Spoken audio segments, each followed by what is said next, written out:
पताल के नीचे मजदूरी रुला देने वाली अनोखी कहानी। धनबाद के डिगवा डीह में रंजीत सिंह अपनी बेटी व पत्नी के साथ खुशी खुशी रह रहे थे, जैसे हर किसी का परिवार खुशहाली में रहता है।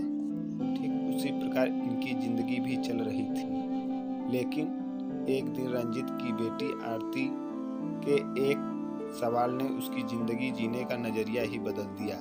पास के स्कूल में आरती 5वीं कक्षा में पढ़ती थी।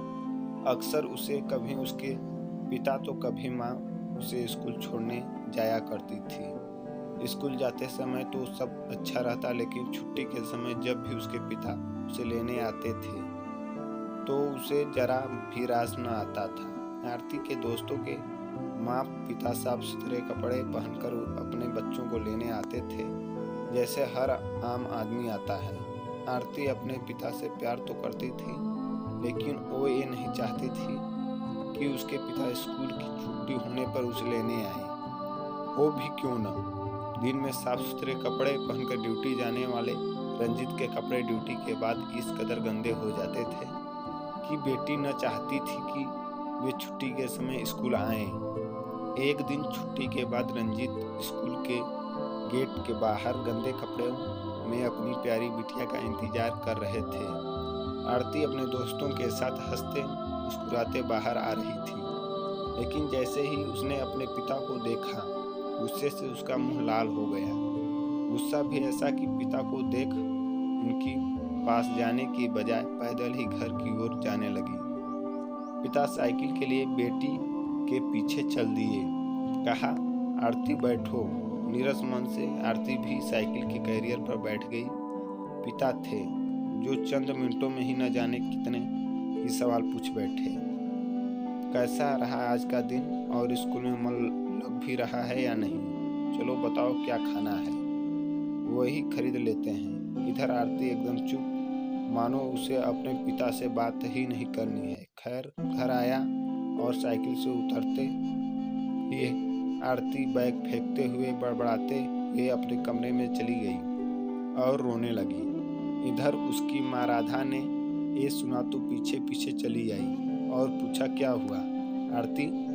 आरती ने कहा, माँ तुम क्यों नहीं आती मुझे स्कूल लेने? माँ बोली, क्यों, तुम्हारे पापा उसी रास्ते से आते हैं, इसमें गलत क्या है?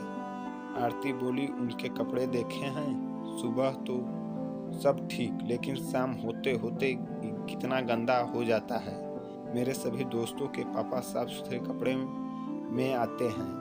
कई बार तो मेरे दोस्त पापा को देखकर मेरा मजाक उड़ाते हैं। माँ तुम ही आया करो ना मुझे स्कूल से लेने। राधा ने कहा, तो मेरी बिटिया रानी इससे परेशान है? अच्छा आरती, तुम ही पापा को ये क्यों नहीं कह देती? कुछ दिनों के बाद आरती पापा के पास गई और कहा, पापा मुझे आपकी एक चीज नहीं पसंद है।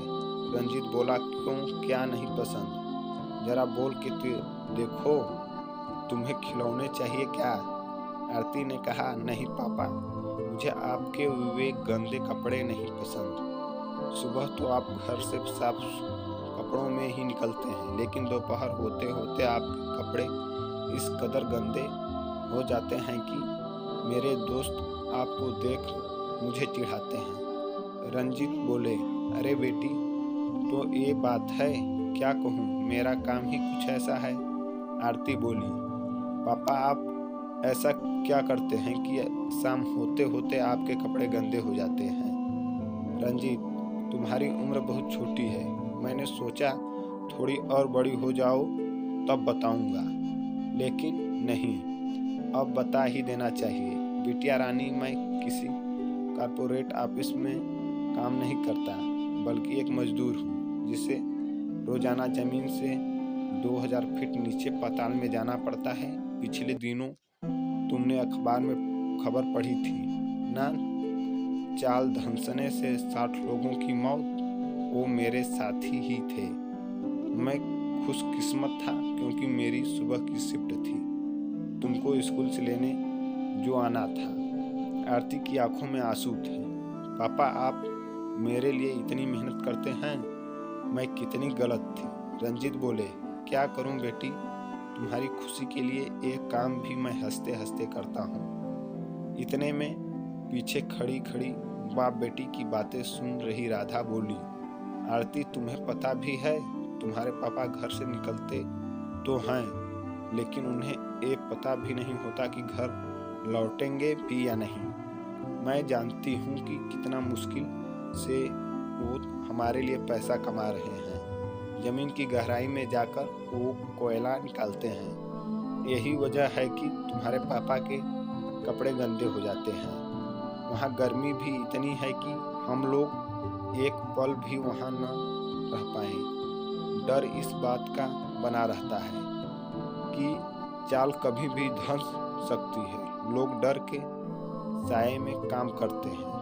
अगले दिन छुट्टी के वक्त पापा रोजाना की तरह स्कूल के गेट के बाहर गंदे कपड़े में खड़े थे, लेकिन इस बार आरती उनसे नज़र चुराने की बजाय जाकर उनके गले लग गई। दोस्तों, इस कहानी से सीख, पिता कितने भी खराब कपड़े पहने हों हमें शर्मिंदगी नहीं करनी चाहिए। प्लीज़ भाइयों बहनों, अपने भिखारी भाई के गरीब चैनल को लाइक, सब्सक्राइब एवं बेल आइकन की घंटा दबाकर भिक्षा देने की कृपा करें। धन्यवाद।